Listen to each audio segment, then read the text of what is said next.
Sejam todos muito bem-vindos a mais uma aula do profeta Isaías. É muito importante que você se concentre para aprender e ouvir um pouco mais da palavra de Deus, para que o Senhor possa edificar e mostrar para cada um de nós aquilo que Ele tem preparado. O profeta Isaías também é conhecido como profeta dos evangelhos, porque ele pré-anuncia o evangelho, mas ele vai além.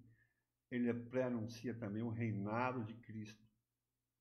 Por isso, meus irmãos, hoje nós vamos tratar do teor apocalíptico do profeta Isaías. Isso, no capítulo 2, no versículo 1, quero abrir a Bíblia com vocês, diz: a palavra que vem em visão veio a Isaías, filho de Amós, a respeito de Judá e Jerusalém. Nos últimos dias acontecerá que o monte da casa do Senhor será estabelecido no cimo dos montes e se elevará sobre os outeiros, e para ele afluirão todos os povos. Irão muitas nações e dirão: vinde, subamos ao monte do Senhor, à casa do Deus de Jacó, para que nos ensine os seus caminhos e andemos pelas suas veredas, porque de Sião sairá a lei e a palavra do Senhor de Jerusalém. Ele julgará entre os povos e corrigirá muitas nações. Estas converterão as suas espadas em relhas de arados e as suas lanças em poradeiras, e uma nação não levantará a espada contra outra nação, nem aprenderão mais a guerra. Vinde, ó casa de Jacó, e andemos na luz do Senhor. Muito bem, aqui nós temos um texto importante. Nós temos aqui um teor apocalíptico da profecia. Onde que nós encontramos isso? No capítulo 2, de 1 a 5. Nós vamos ver aqui uma descrição do reinado futuro do Messias. A solução definitiva para o povo de Israel, para o povo de Judá, né? A solução para a decadência moral, para a decadência espiritual, só pode ser alcançada pelo reino futuro do Senhor Jesus com a sua igreja. Veja que não é uma questão de uma aliança política, não é, mas ela vai vir quando vier o Senhor Jesus com a sua igreja. E esses capítulos 2 ao capítulo 6 vão formar um pequeno livro de previsões messiânicas e sobre o futuro glorioso de Israel, de Deus.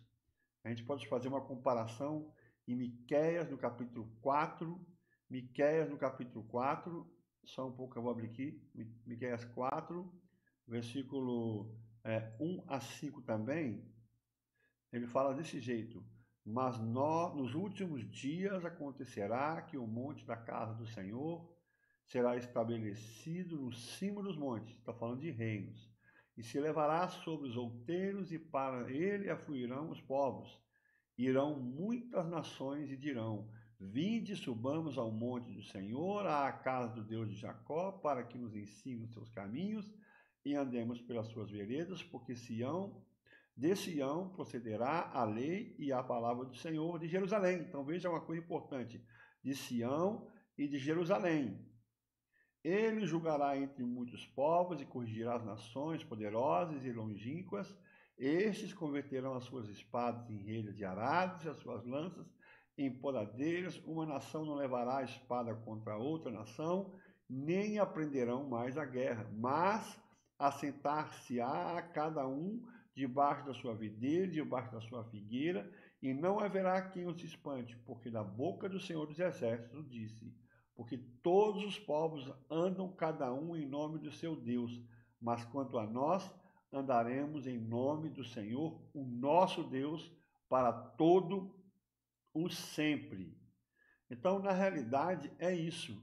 Esses capítulos nos mostram, não é uma promessa, uma previsão messiânica, o futuro glorioso de Israel, de Deus, que é a igreja. E aí nós vimos dois termos: Sião e Jerusalém. Não é uma figura da igreja. A gente pode olhar em Gálatas, no capítulo 4, no versículo 26, você vai ver que já é uma figura da igreja. Gálatas 4, 26. ele fala, mas a Jerusalém lá de cima é livre, a qual é a nossa mãe, viu? E também nós podemos ir para Hebreus 12, 22, Hebreus 12, 22, vou abrir aqui para você, e diz assim, mas tendes chegado ao monte Sião, e à cidade do Deus vivo, a Jerusalém celestial. Isso. E também Pedro nos fala sobre isso, 1 Pedro 2, 6. 1 Pedro 2, 6. Eu vou abrir para vocês. Que diz, pois isto está escrito na Escritura, eis que ponho em Sião, na igreja, em Sião, uma pedra angular, eleita e preciosa, e quem nela crer não será de modo algum envergonhado. Isso. Então, a Bíblia mostra aqui no capítulo 2 de Isaías, versículo 3, a parte B, Isaías 2, 3, a parte B, lá no finalzinho, ele fala assim, porque de Sião sairá a lei e a palavra do Senhor de Jerusalém. Essa profecia, que também disse aqui o profeta Isaías, ela se cumpriu de forma parcial. Isso. Porque depois do dia de Pentecoste, quando a palavra de Deus foi anunciada no mundo, que era naquela época, não é?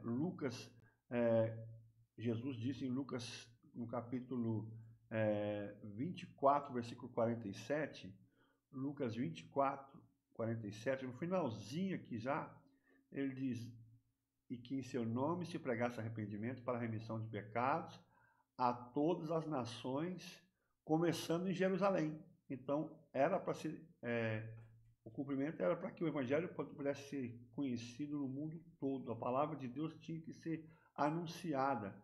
E em Atos 1:8, que todo mundo já conhece de cor, porque é um versículo que mais se cita entre os pentecostais, mas recebereis poder ao descer sobre vós o Espírito Santo, e sereis minhas testemunhas, tanto em Jerusalém como em toda a Judéia, Samaria, até os confins da terra. E essa profecia, então, já se cumpriu parcialmente, mas ela aguarda ainda um cumprimento mais amplo no tempo do fim, quando o evangelho alcançará todas as nações.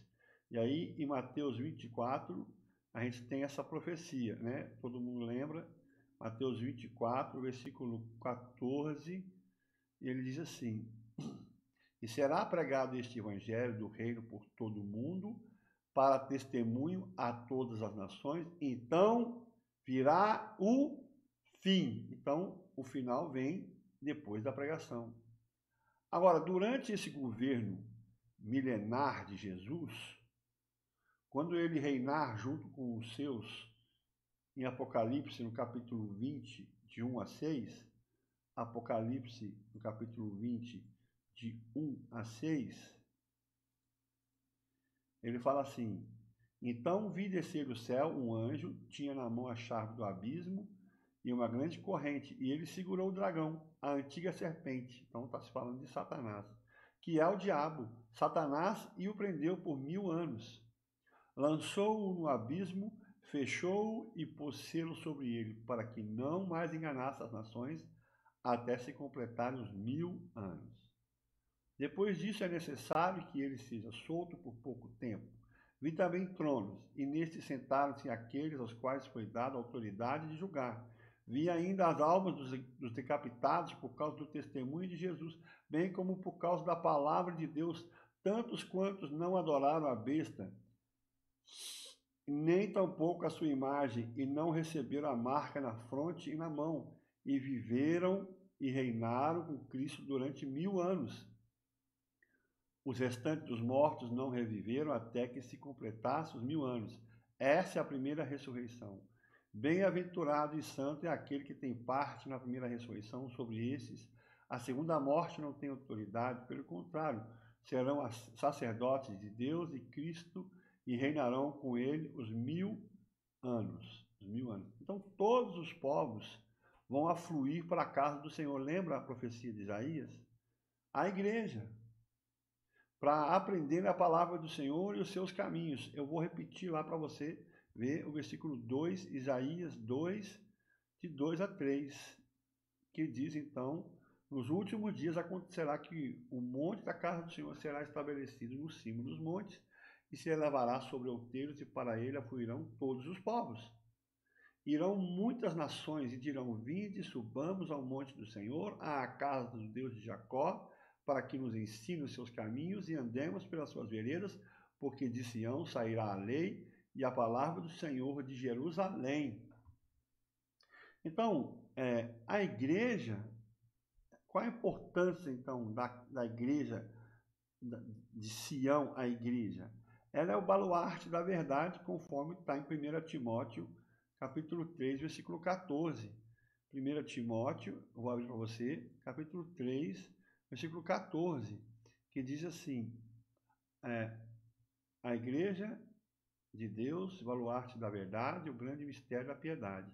Escrevo-te essas coisas, esperando ir ver-te em breve, para que, se tardar, fique ciente como se deve proceder na casa de Deus, que é a igreja do Deus vivo, coluna e baluarte da verdade. E ela, essa baluarte, essa igreja, essa verdade, ensinará as leis de Deus às nações da terra. Essa é a principal função. Nós vamos ensinar às nações da terra as leis de Deus. E o milênio, ela vai ser um reinado de paz, e os povos se converterão às suas armas e máquinas agrícolas, conforme está no capítulo 2, versículo 4, Isaías 2, 4. Vou abrir para você ler. Isaías 2, 4. É isso que está dizendo aqui. Ele julgará entre os povos, corrigirá muitas nações, converterão as suas espadas em reiras de arado, as suas lanças em podadeiras, etc, etc. Então, em contraste com a corrupção de Judá, nos dias de Isaías, vai haver uma restauração da autoridade da lei e da palavra do Senhor. Isaías 2:3. E o teor, ele é apocalíptico. Essa profecia se torna evidente por meio de algumas passagens. Primeiro, que são as referências aos últimos dias e ao dia do Senhor. É isso que é importante. Ele se refere aos últimos dias e aos dias do Senhor. Por isso que ele começa aqui no versículo 2, quando ele diz assim, deixa eu abrir para vocês aqui. Opa, travou, vamos lá, isso. Nos últimos dias acontecerá que o monte, então ele fala, nos últimos dias acontecerá, ele está apontando aqui para os últimos dias. E se você olhar no versículo 12, ele vai falar dos dias do Senhor. Só abrir para você aqui, versículo 12, porque o dia do Senhor, então veja que ele aponta para esses 2 dias, por isso que tem essa referência apocalíptica. E ele também faz referências ao castigo final. Ele vai mencionar o castigo. E como que ele fala sobre isso? Ele fala de um pavor dos homens diante do castigo de Deus, que é eminente, uma previsão apocalíptica. Então tem um pavor dos homens. Como que ele fala isso? Que no fim dos tempos vai haver terror semelhante da parte dos ímpios. Aqui a gente vê no versículo 10 desse capítulo: vai, entra nas rochas, esconde-te no pó ante o terror do Senhor e a glória da sua majestade. Então, ele profetiza isso. No versículo 19, a mesma coisa. Eu vou abrir para você aqui. Então, os homens se meterão nas cavernas das rochas e nos buracos da terra ante o terror do Senhor e a glória da sua majestade, quando ele se levantar para espantar a terra. Então, ele está falando aqui do castigo final. E ainda ele repete isso no versículo 21 do mesmo capítulo. E meter-se-ão pelas fendas das rochas e pelas cavernas das penhas, até o terror do Senhor e a glória da sua majestade, quando ele se levantar para espantar a terra. Então, veja que Isaías está apontando para aqueles dias, para aquele tempo. E nós podemos comparar essas passagens com mais algumas passagens. Por exemplo, Oséias no capítulo 10, no versículo 8. Oséias no capítulo 10, no versículo 8. Que ele, olha aqui, se compararmos, né? E os altos de Aá, pecado de Israel, serão destruídos, espinheiros e abrolhos crescerão sobre os seus altares, e aos montes se dirá, cobre-nos, e aos outeiros cair sobre nós. Então, se você olhar, é justamente isso. É o versículo 8, e nos altos de Avém, pecado, tal. Isso. Então, na realidade, é isso. E Jesus, ele confirmando essas palavras proféticas, ele disse sobre os tempos do fim. Em Lucas 23, versículo 30, Jesus fala uma coisa importante. Lucas 23, versículo 30. Então, vou abrir aqui para você, e ele está dizendo o seguinte: nesses dias dirão aos montes, caí sobre nós, e aos outeiros, cobre-nos. Então as pessoas querem fugir, se esconder da presença do Senhor por causa da sua ira. A gente pode ver também em Apocalipse 6, Apocalipse 6, versículo 15, Apocalipse 6, 15. Ele fala assim, os reis da terra, os grandes, os comandantes, os ricos, os poderosos, e todo escravo e todo livre se esconderam nas cavernas e nos penhascos dos montes. Veja que a profecia aqui está se cumprindo e é lógico que Apocalipse é uma profecia daquilo que vai acontecer, então a confirmação. E disseram aos montes, aos rochedos, cair sobre nós e escondei-nos da face daquele que se assenta no trono, da ira do Cordeiro, porque chegou o grande dia, a ira deles, e quem é que pode suster-se? Então, a gente tem que entender isso. Os reis da terra e os grandes, tal, vão se esconder conforme a profecia. Em Lucas 21, versículo 25, Lucas 21, 25, então, abri para você, ele fala, haverá sinais no sol, na lua e nas estrelas, e sobre a terra, angústia entre as nações, em perplexidade por causa do bramido do mar e das ondas. E é lógico que isso aqui é uma linguagem figurativa. Haverá homens que desmaiarão do terror e pela expectativa das coisas que sobrevirão ao mundo, pois os poderes do céu serão abalados. Então se verá o Filho do Homem vindo numa nuvem com poder e grande glória. Ao começarem essas coisas a suceder, exultai e erguei a vossa cabeça, porque a vossa redenção se aproxima. Agora é isso. Eu quero terminar essa aula de hoje, então, mostrando para vocês a importância de você entender essa profecia de Isaías. Essa foi uma lição importante para que você saiba entender e reconhecer que quando Isaías se trata das coisas do dia do Senhor, não é? E nos últimos dias. Então ele está apontando para aqueles dias lá, não somente para os dias dele, mas para aqueles dias lá, assim como ele vai prever o nosso Salvador. Quero agradecer vocês por terem ficado comigo até agora. Espero que vocês tenham entendido. Se não entendeu, volta aí, a aula é rapidinha, dá para você fazer mais uma vez. Muito obrigado por ter estado comigo até agora. Em nome de Jesus, até sexta-feira que vem. Tchau.